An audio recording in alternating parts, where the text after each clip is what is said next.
The Joe Rogan Experience. When I was coming up in programming, you learned by doing, whereas it became this sort of like very sort of traditional type of learning where it's like a textbook learning. Whereas I think now we're back with AI. We're back to an era of learning by doing. Like when you go to our app, you see just text prompts, but a couple clicks away, you'll see the code. You'll be able to read it. You'll be able to ask the machine what you did there. Teach me how this piece of code works. Oh, that's cool.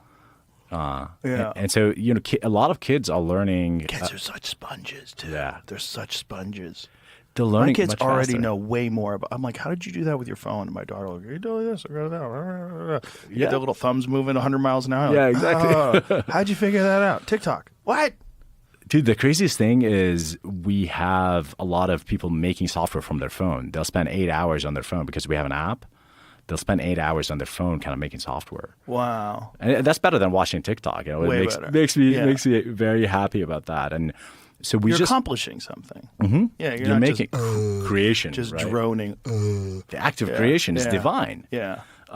We just announced a partnership with the government of Saudi Arabia, where they want their entire population essentially to learn how to make software using AI. So they set up this new company called Humane, and the Humane is this end-to-end value chain company for AI, all the way from chips to software, and they're partnering with a lot of American companies as part of the coalition that went to Saudi like a few months ago with President Trump to do the deals with the Gulf region. And so they're doing deals with AMD, NVIDIA, a lot of other companies. And so we're one of the companies that partnered with the Humane. And so we want to bring AI coding to literally every student, every government employee, because the thing about it is it's not just entrepreneurs that's going to get something from it. It's also so my view of the future where AI is headed is everyone's going to become an entrepreneur.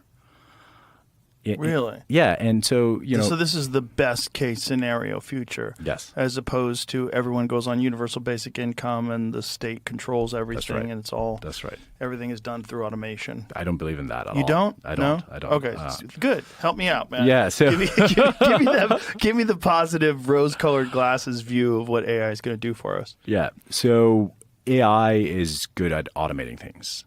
I think there's a primacy to human beings still. Like I think humans are so fundamentally the technology that we have, large language models today, are statistical machines that are trained on large amounts of data, and they can do amazing things. I'm so bullish in AI. Like I think it's going to change the world, but at the same time, I don't think it's replacing humans because it's not generalizing, right?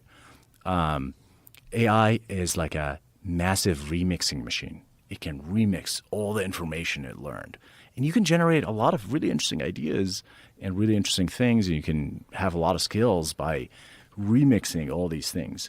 But we have no evidence that it can like generate a fundamentally novel thing or like a paradigm change. Like can a machine go from Newtonian physics to like quantum mechanics, like really have a fundamental disruption in how we understand things or how we do things? Do you think that takes creativity? I think that's creativity for sure. And that's a uniquely human characteristic for now? For now, definitely for now. I don't know forever. Actually, one of my favorite GRE episodes was Roger Penrose. Do you remember him? Yes.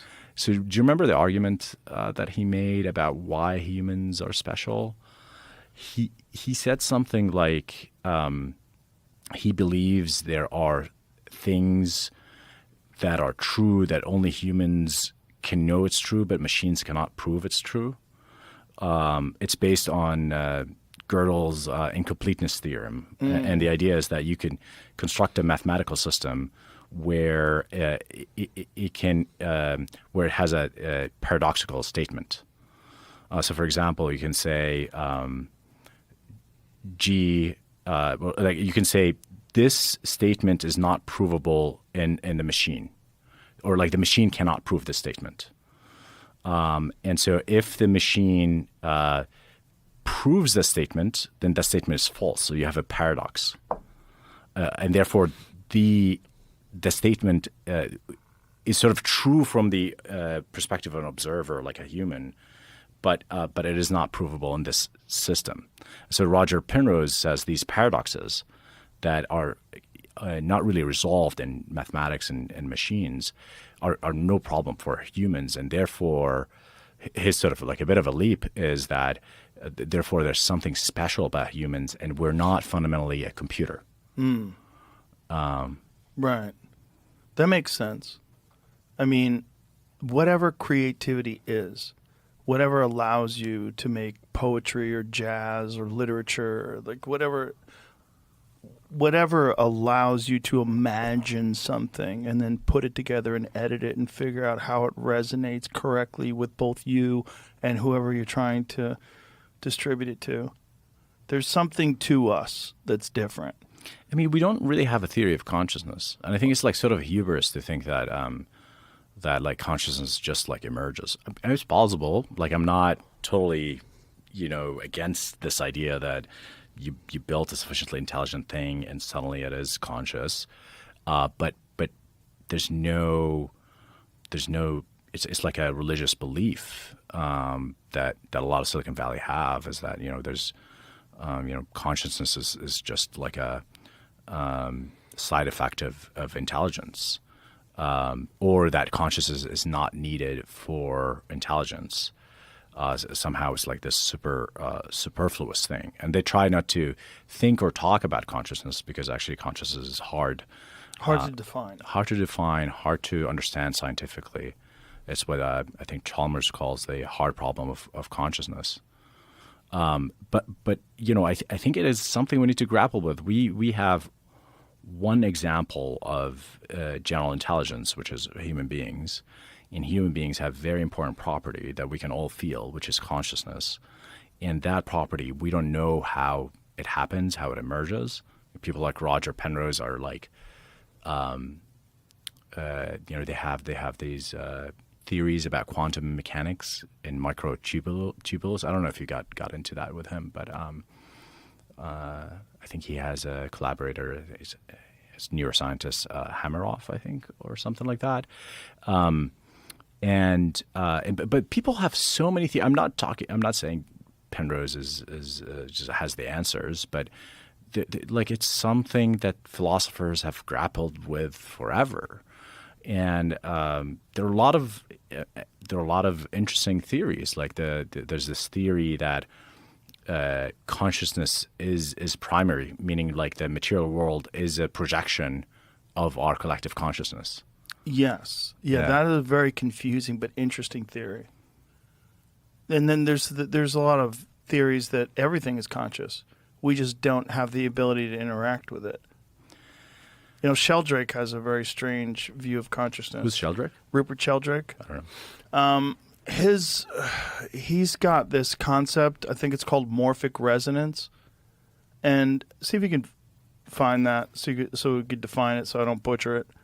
But there's people that believe that consciousness itself is something that everything has and that we are just tuning into it. Morphic resonance, a theory proposed by Rupert Sheldrake, suggests that all natural systems, from crystals to human, inherit a collective memory of the past instances of similar systems. This memory influences their form and behavior, making nature more habitual than governed by fixed laws. Essentially, past patterns and behaviors of organisms influence present ones through connections across time and space. That's wild. And is he a scientist, or is this more like a new age? What is his exact background? Harvard. Oh, wow. Yeah. Okay. So he's a parapsychology researcher, proposed the concept of morphic resonance, conjecture that lacks mainstream acceptance, has been widely criticized as pseudoscience. Of course. Yeah. Anything interesting. That sounds interesting, though. Yeah. But there are philosophers that have a sort of a similar idea of like this sort of universal consciousness, and like humans are like getting a slice of that consciousness. Every one of us is tapping into some sort of universal consciousness. Yes.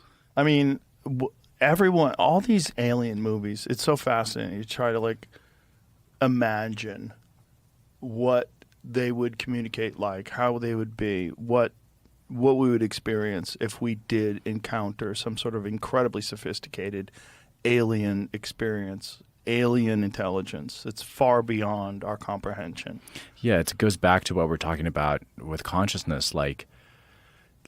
Maybe really the physical world that we see is like very different than the actual real physical world, and maybe like different alien consciousness will have like a entirely different experience of the physical world. Well, sure, if they have different senses, right? Like their perceptions of it. Like we can only see a narrow band of things.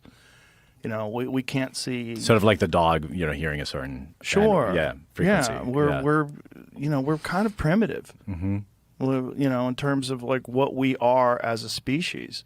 Our senses have been adapted to the wild world in order for us to be able to survive and to be able to evade predators and find food. Like that's it. That's what we're here for. And then all of a sudden we have computers. Right. All of a sudden we have rocket ships. All of a sudden we have telescopes like the James Webb that's kind of recalibrating the age of the universe, where we're going, why do these galaxies exist that supposedly they're so far away? How could they form this quickly? Do we have an incomplete version of the Big Bang? Right. And Penrose believes that it's a series of events and that the Big Bang is not the birth of the universe at all. And this is the kind of the thing that I think is sort of the Silicon Valley AGI cult, is like there's a lot of hubris there that we know everything. Of course. We're at the end of the world. AI is just it's the end of knowledge. It's going to be able to like do everything for us. And I just feel it's like so early. I think whatever people think is going to happen is always going to be wrong. Yeah? Yeah. I think they're always wrong. Yeah. Because there's no way to be right. I feel like the world is often surprising in ways that we don't expect. I mean, obviously that's the definition of surprising, but like, the mid-century, sci-fi authors and people who are like thinking about the future, like they didn't anticipate how interconnected we're going to be. Right. With our phones and how even plugged Star Trek, in they thought we were going to have walkie-talkies on Star Trek. Right, yeah. Kirk out. Yeah, they were just like focused on more on the physical reality of being able to go to space and flying cars and things like that. But they really didn't anticipate the impact of how profound the impact of computers are going to be on humans, on society, how we talk and how we work and how we interact with other people, both good and bad. And I feel like the same thing with AI. Like I feel like I think a lot of the predictions that are happening today, like the CEO of Anthropic, a company that I really like, but said that we're going to have 20% unemployment in the next few years. What's unemployment at now? Like 3%. Is that 2%? reported unemployment though? The participation rate, right? Yeah. Yeah, but he talks about unemployment rate being 20%, like people looking for a job not being able to find it. 20%. That's pretty high. That's a revolution high. Yeah. Especially in the United States where everyone's armed.